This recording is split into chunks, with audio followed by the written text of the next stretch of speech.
Coming up on a special edition of Speedweek is the winner of the Winston Cup Ironclad. And has this been a season of nerves of steel or cheap shots? The rookie race, meanwhile, is a lead pipe cinch. This and more next on Speedweek.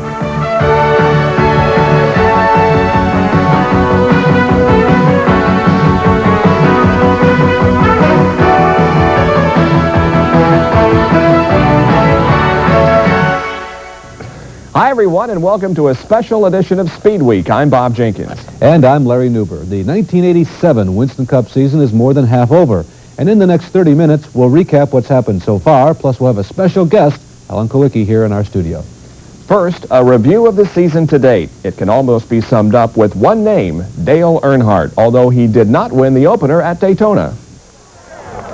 Instead, we saw the return to victory lane at Daytona of awesome Bill Elliott. When Jeff Bodine ran out of fuel with a few laps to go, Elliott sailed to his second Daytona in 3 years. But by the time our ESPN cameras had reached Darlington in late March, Dale was already on a win streak.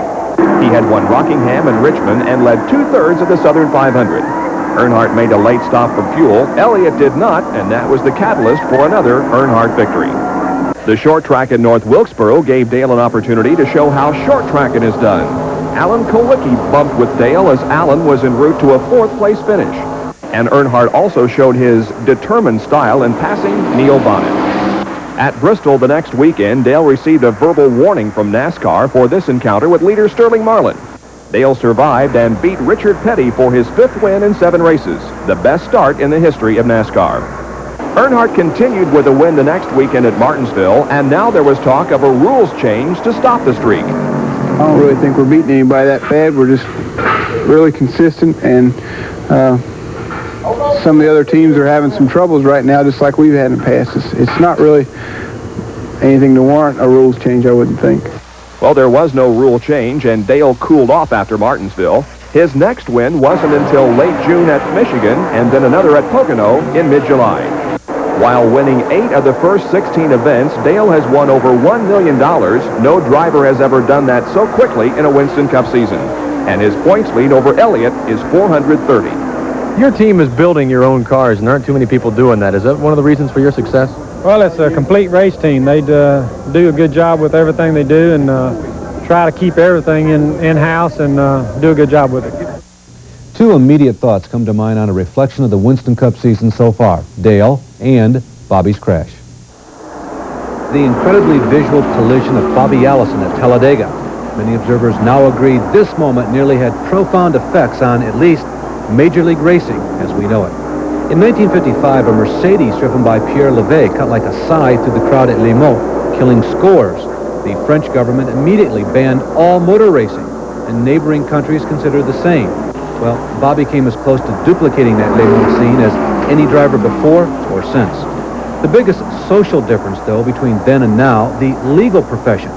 Our court system is preoccupied with the rights of individuals, even at the expense of society as a whole. Lawsuits are plentiful, and had Bobby catapulted into the Talladega throng, surely hundreds would have been injured or maybe killed, and the insurance ramifications, already approaching track-closing proportions, would have changed the face of motor racing. NASCAR acted quickly and decisively, and I believe their effort is on the right track. Major reactions were needed. On Monday after the crash, I suggested to NASCAR that the cars are not necessarily too fast, but too aerodynamic.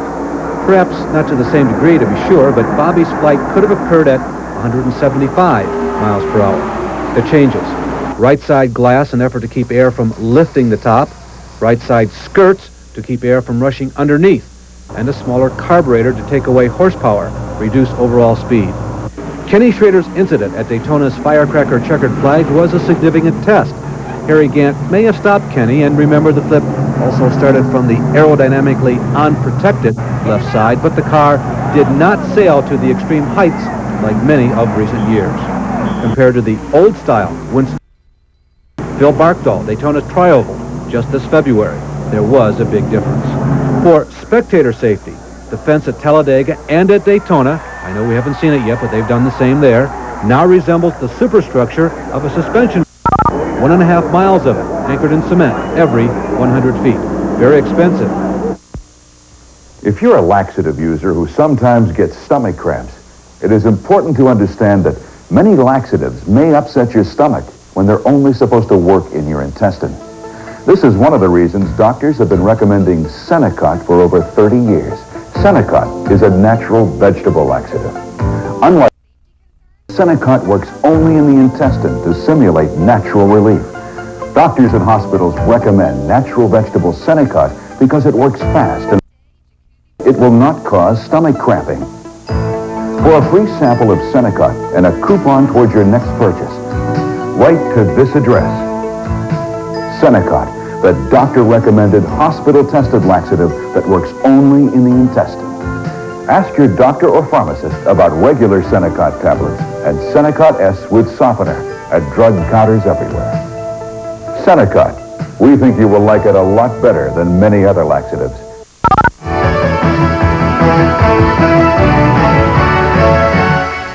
Probably the first three drivers to come to mind for this year: Dale Earnhardt, Davey Allison, and Tim Richmond. Astoundingly, Tim won his first race after missing the first half of this season, recovering from an illness that struck him down over the winter months. Even more incredibly, he won the next race, Pocono and Riverside, back-to-back. His career almost reads like a novel. A standout high school athlete, a winner in several forms of racing cars, then the critical sickness, and the inevitable rumors. Recently, Tim talked candidly with our Jerry Punch about what he has gone through off the track since late December of 1986. The doctors legitimately told you that there's a chance that you wouldn't make it. Yeah, they told me, had I not checked in within a day or two of when I did, there might not have been any reason to check in. And there was some serious doubts there as to whether or not I would make it, even after I did check in. And there were some serious times that I wished that I wouldn't have. I was ready to check out. I mean, that's how bad I felt. Were drugs involved? Was there a drug problem that leaded or precipitated anything as far as the illness is concerned? No, there was no drug problem at all. Although I guess it would have been appropriate to say, I guess the status symbol used to be tennis courts and swimming pools, and now it turned into going to the Betty Ford Center. But no, there was no drug problem at all involved. I heard that same rumor that I was in a drug rehab center in Texas, which I never did hear the Betty Ford one, which disappointed me. But nothing like that was the case. The other rumors, obviously, in today's culture was that you had some sort of terminal condition, be it cancer or be it infectious disease that was incurable, that you would not come back. No, I mean, they had cancer, they had AIDS, I had everything there was to have. No, I didn't feel like surfacing to tell anybody. It wasn't none of their business in the first place as far as I was concerned. The first thing on my agenda, the number one priority on my agenda was to get better. And chasing after these knotheads with these rumors and stuff was not, I didn't feel, one of the ways to do it to get better.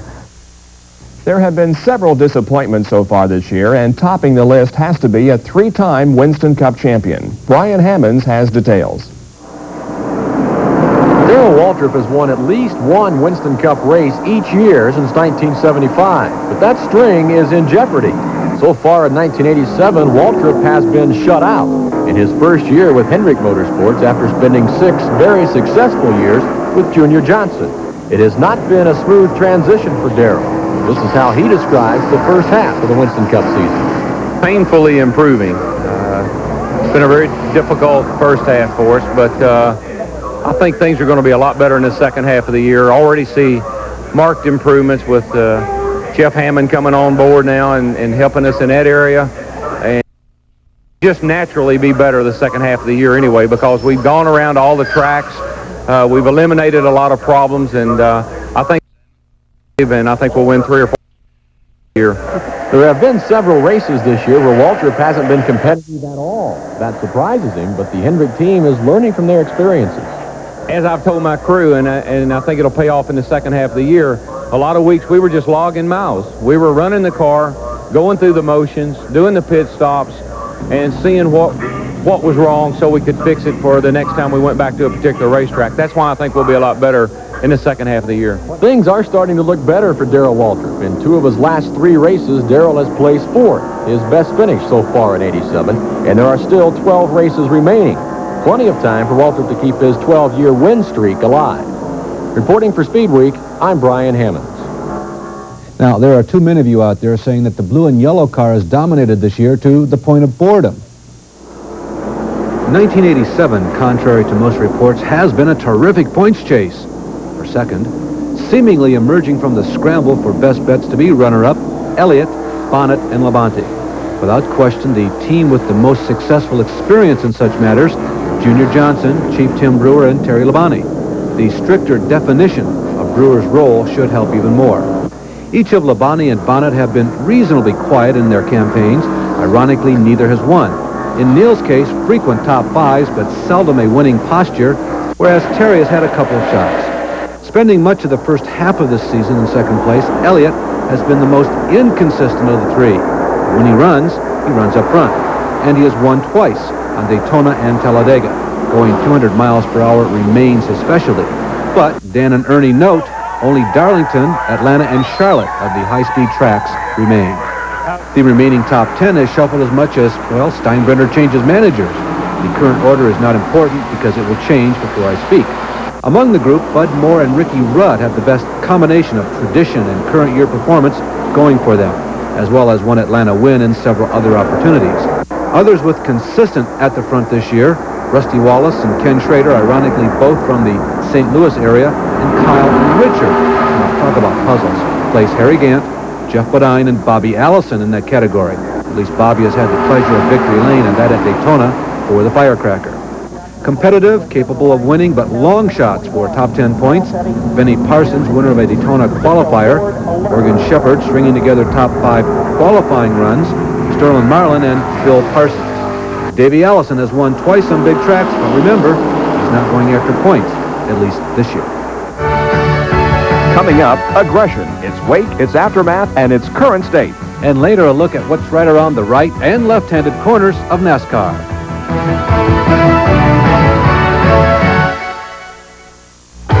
The Monte Carlo SS of NASCAR champion Dale Earnhardt uses just one make of tire, the Goodyear Racing Eagle.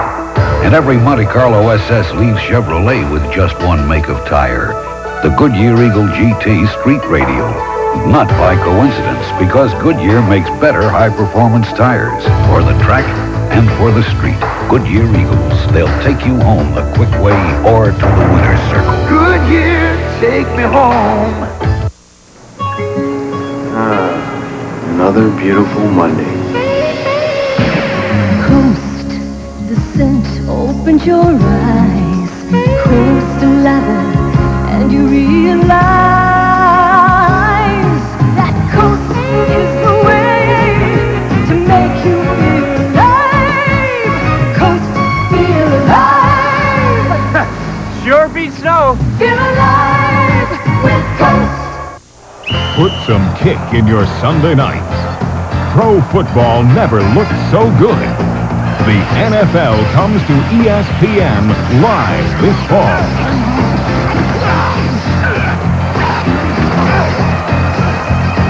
Cable TV is your ticket to the NFL when the Chicago Bears tackle the Miami Dolphins. Sunday, August 16th. The NFL live on ESPN.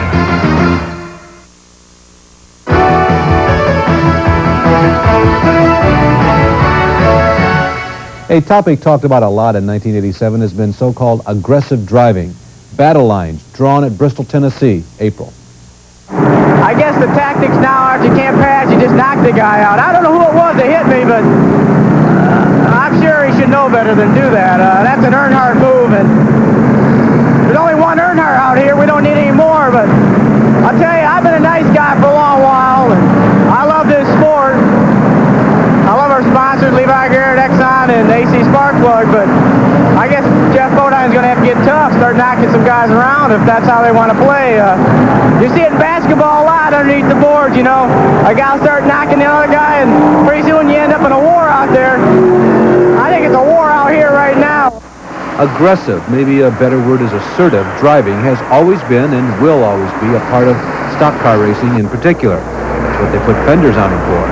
But it has seemed to reach beyond usually accepted limits this year, and it got worse. Perhaps its summit was during the running of the Winston at Charlotte Motor Speedway. NASCAR levied fines and verbal reprimands. To whom and for what specifically is not really the most important point. That's what it's all about, and a lot of times, you know, I'm a pretty aggressive racer, and I'm serious about it. I'm serious about going out there and racing hard, and I don't try to step over the bounds, and I don't try to wreck anybody on purpose to win races. I just go out there and race hard and don't give any ground. I think in several cases it's gotten blown out of shape a little bit, but you know, the media does a good job with putting our sport out there to the people, and all I ask if they just you know, state the case and the facts and both sides of it. That's something that NASCAR is looking at, and they are concerned about. Drivers are concerned about it. The car owners, it's their money, they're concerned about it. The race fans are concerned. So I think with everyone being so concerned and NASCAR looking at the problem, the situation, I'm sure they'll come up with a solution. And everyone's efforts at a solution apparently have been effective. The situation has leveled out in recent weeks. Now, we don't present this subject as a resurrection, but simply as a significant part of the first half of 1987. 1987 has been a record-setting year for a rookie from Alabama with a familiar name, Allison. Davey was the first rookie ever to sit on the front row at Daytona alongside Bill Elliott. But the loss of a right rear wheel meant the end of a chance of winning. And when he crashed hard and burned at Darlington, Davey had to have second thoughts about this game. But after Earnhardt's win streak ended at Talladega in early May, young Davey was there to pick up the baton. Despite witnessing his dad's devastating crash, Davey won his first Winston Cup event after Elliott ran out of fuel. You know, I saw the wreck happen in the mirror, and I tried to get back around as quick as I could to see if he was okay, and it was such a relief to see him get out of the car and wave at me. You know, it was just like nothing. I don't know how to describe it. Then he became the first rookie in history to win a second Winston Cup race at Dover. This time he outran Elliott, Terry Labonte, and Dale Earnhardt. Despite the 2 wins and 2 poles already, Davey is not in the points battle. He runs only super speedway races, but his short track program may begin soon. What we want to do is build a short track car sometime this summer and start testing it and get ready for 1988 so that when we go to Richmond at the first of the season next year, we'll be ready for it. And my feelings on that are the best place to test a car is in a race, so we may end up running in the fall. Davey and team have decided to run the half mile at North Wilkesboro in October and the entire Winston Cup schedule in 1988. And others looking for 87 Rookie of the Year honors include Dale Jarrett, second in points, Steve Chrisman, Rodney Combs, and Brett Bodine. And coming up in our next segment, Alan Kowiki, his thoughts on the season to date. And it might surprise you what the real difficult part of putting together a Winston Cup team is. Stay with us.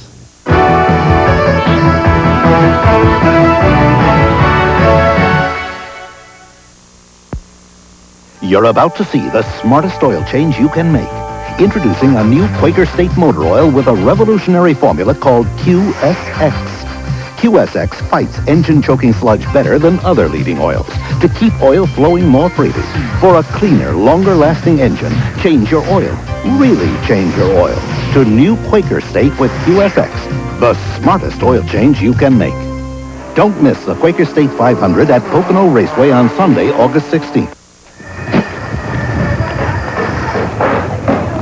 Take care. See you, Ryan. Have a good one.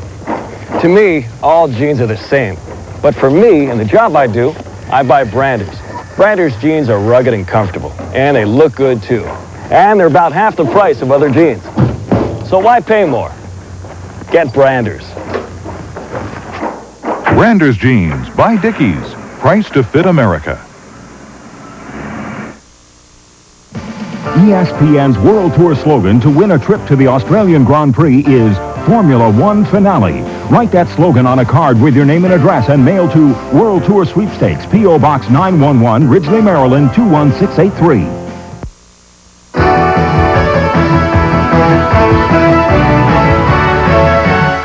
Back with our special edition of Speed Week. In our previous segment, we talked about the 1987 rookie candidates in Winston Cup. This guy was the 1986 Winston Cup Rookie of the Year, Alan Kulwicki, and we welcome him to our studios. Alan, we're basically talking about the first half of the 87 season. I think you showed your strength, or at least most of it, at the Pocono race, where you were a challenger right to the very end. How about the season, and how about Pocono? It's been a very up and down season for us, really. We've run very well at times in the Xerox 4 Thunderbird, but we've had some mechanical problems and a few crashes that have taken us out. Pocono has probably been the highlight of our season. We came from behind several times during that race and came back to challenge for the lead and almost win the race, and that's been a real confidence booster for the whole team. Alan, this year, obviously, there's been the progress we've been talking about. Most of us know you for years running in the Midwest. It seems to us that the most difficult part of adjusting to the Winston Cup people in the South is driving. Is that all there is to it? No, the two biggest obvious adjustments are that the cars are much heavier, almost 1,000 pounds heavier, and the tracks are much bigger. But really, it's a whole different lifestyle. What you do when you leave the racetrack and what you do at the shop during the week are really completely different. Much more of my time is spent doing sponsor-related activities and managing the team, press functions, appearances at dealerships, autograph sessions, so forth. More and more of the time is spent promoting yourself, the sponsor, and NASCAR Winston Cup racing in general. Alan, another subject we talked about in this show is so-called aggressive driving. We saw you trading some paint with Dale at North Wilkesboro.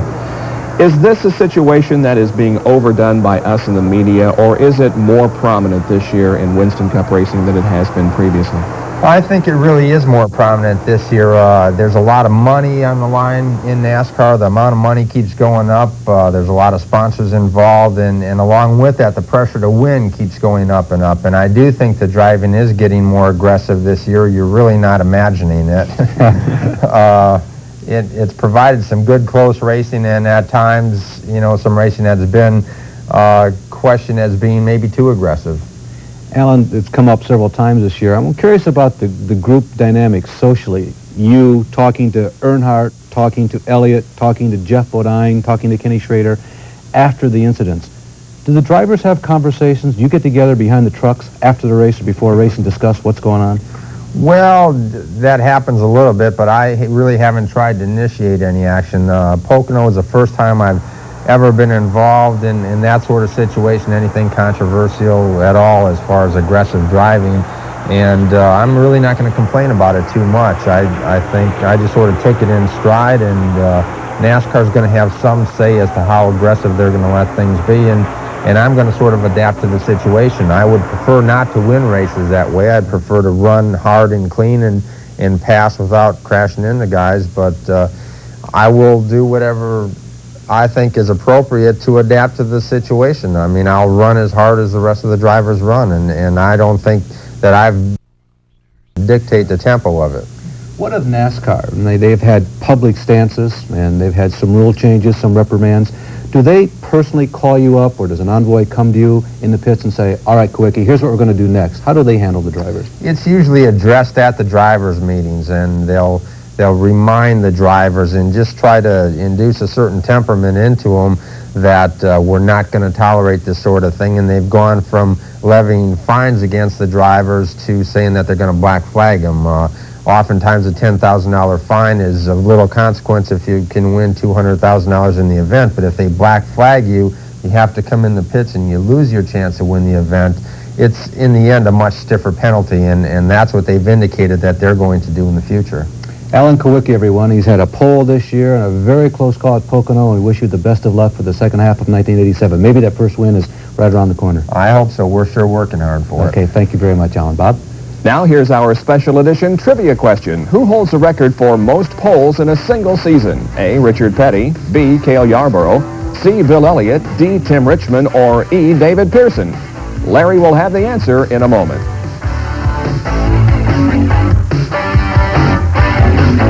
Oh, yeah? Yeah. Let's step outside. Okay, now we agree that my Toyota's priced about the same as your Ford Ranger, right? Right. And we both have AM/FM cassettes, 5-speed sticks, and power brakes, right? Right. So what else does your Ranger have for about the same money? Okay. My Ranger also has power steering, power windows, and door locks. Really? Special gauge package, cast aluminum wheels, fuel-injected engine, interval wipers, and halogen headlights. All that extra on Ranger for about the same money as my Toyota? Yep. Still friends? Well, still brothers. You get more in a Ford Ranger built fun tough. Compared to ordinary snips, Wiss Metal Master snips will give you twice as much leverage. That means you can cut down to the tip of the blades without leaving ragged edges, without overcutting, and without losing your control on the turns. So now you can deal with sheet metal as if you were cutting paper. Wiss Metal Master snips from Cooper Tools. The difference between work and workmanship. I'm Duke, and that bland mobile's got problems because Wally here pops $3 on a pine-scented air freshener but goes cheapo on his oil filter. Why don't you just use Purlay? They invented the oil filter, so they know how to make them right. I mean, what would you rather have? A car that runs like a champ or smells like a tree? I'd rather have a malt. You got your pure oil now, you got your pure oil later, pure later oil filter. All right.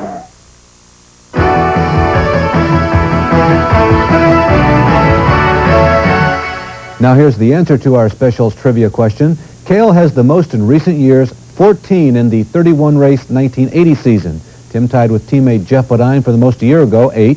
Bill won 11 in his hot season, and David won 11 for the Wood brothers in 1974. But the most ever in one year, his honor, King Richard, 18 in 48 races, 1967. The next race for the Winston Cuppers is this Sunday at Watkins Glen, New York, and we'll be there live to televise it for you beginning at 12:30 Eastern Time. Last year, Tim Richmond took the checkered flag at the Glen, winning his 4th race in 6 tries during the mid-part of the '86 season. The Glen and Riverside are the only 2 road courses on which the Winston Cup competes.